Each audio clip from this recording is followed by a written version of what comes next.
You know, decent long reds, some very poor cue ball control, got me in trouble a few times, but it's just complete carnage, this tournament, isn't it, Clive? It's just, you know, it's mayhem out there.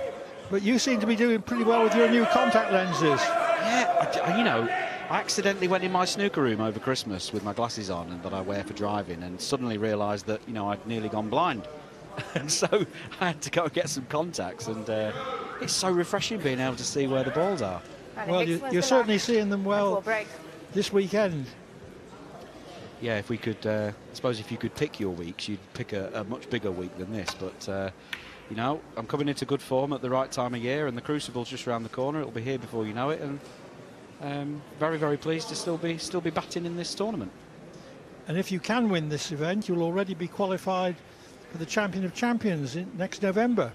Absolutely. I mean, you know, as well as the prize money on offer, which is significant, a place in the Champion of Champions, you know, is all the players are after that ticket to Coventry. Of course, it's not a tournament I have a great record in. I just have my annual day out to Coventry, play a match and go home. But who knows? 6 times a charm.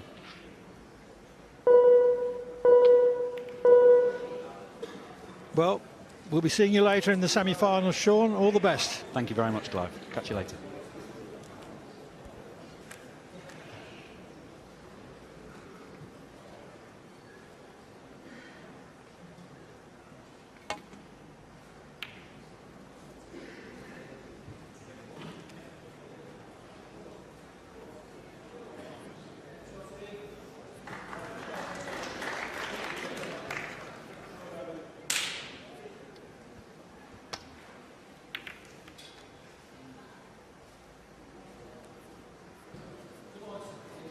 Meanwhile, there's nothing happening yet here, but things building up. This is a huge 10 minutes for these two guys, both amateurs.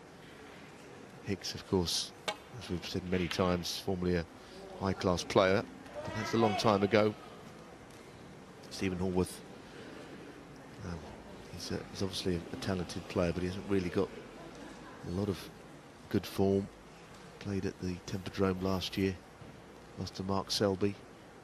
That's the best I can find. And whether he wins or loses this match, I think Hallworth will be very encouraged by his performance. Yes, and you know, the other thing to say, Clive, it's a long way from being impossible that the winner of this match could win the whole thing. Such is the nature of it, because they both played as well as anybody. And Hicks won.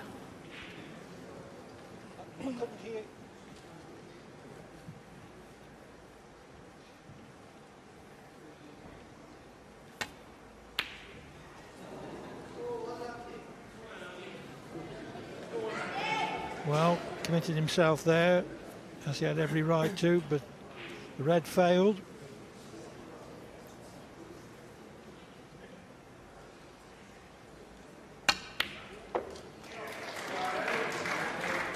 One.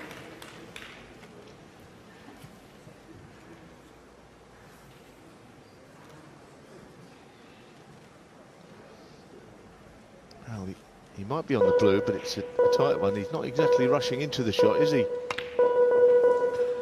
That was okay, no problem there. A little bit laid back. He's looking at all kinds of stuff before the bleep started.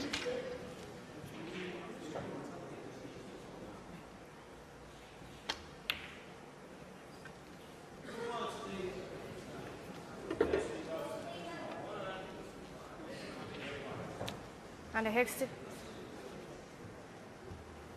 Looks like a good outcome to that safety. Hallworth forced to use the cushions. Glancing escape. Couldn't have played it any better.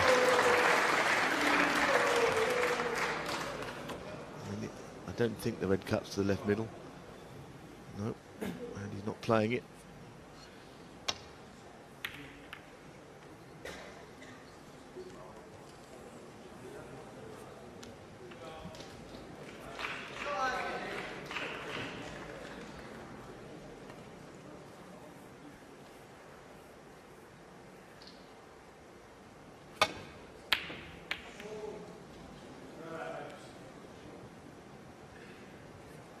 Oh, hit that a mile too full. could have been even worse.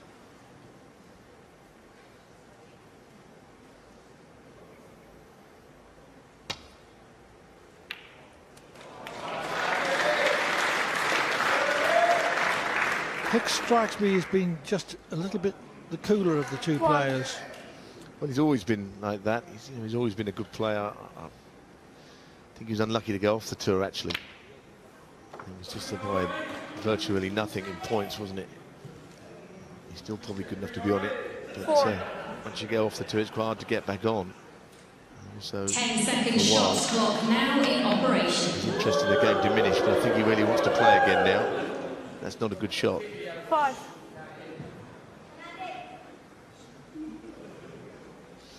Well, the comparison has been made that a bit like Lincoln City playing Sutton in the Cup quarter-finals. There's so much up for grabs. They never played each other, we know, but it would have been similar.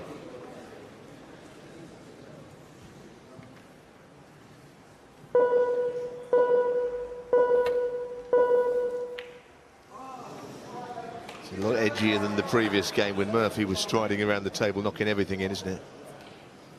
Yeah, and Hallworth is edgier than he's been in his previous games.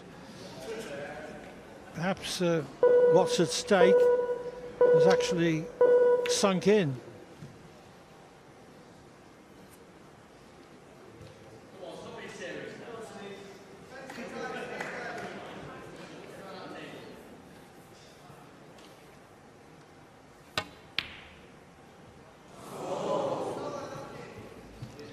Where's the cue going to end up here?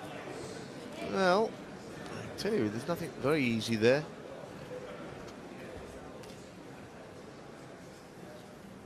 He's got one to the middle pocket and he's knocked it in, but the black is quite a twitchy shot where he's landed. I don't know if he really fancies this, you know.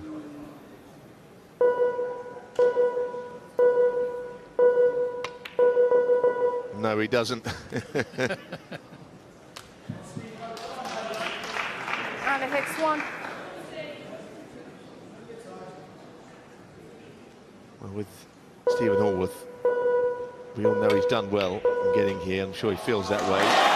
But now's his chance to go on to better things. 1. Hasn't landed well on the colour. That's a great shot. That is beautifully played. Well, the last couple of shots have transformed Hallworth's chances. And that wasn't easy either down there. Now he's really racing. 8.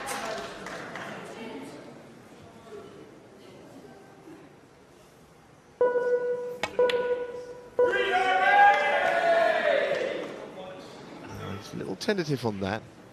11. The top red goes. It goes. It just passes, as you can see.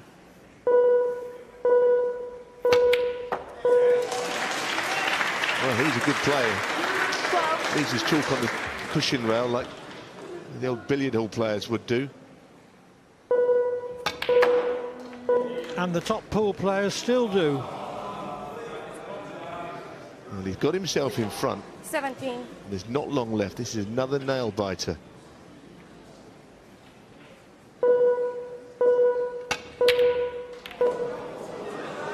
Well, he staked everything on that. Stuart Hallworth 17.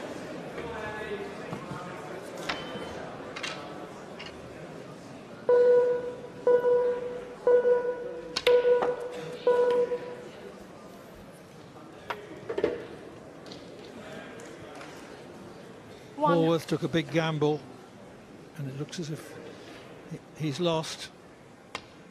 Oh,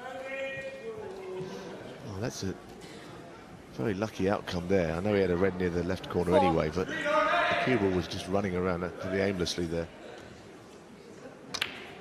Got to do this still. He's only one in front. He can't afford an error. He's 5. got. If he knocks a couple more shots in, it's probably going to eat away enough at the remaining time.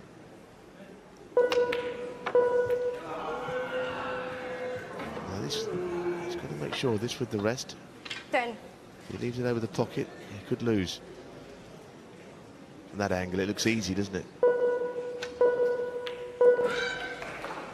Hubel's running dangerously on.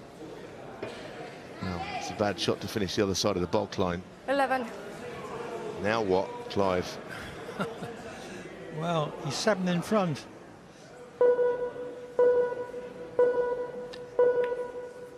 The time wasting, who can blame him? Now what's he got? And a Hicks, 11. 8, 7, 6, 5. That is it. 4, 3, 2. A very edgy frame, very low scoring. Andy Hicks has won it 24 to 17, and he is a semi-finalist.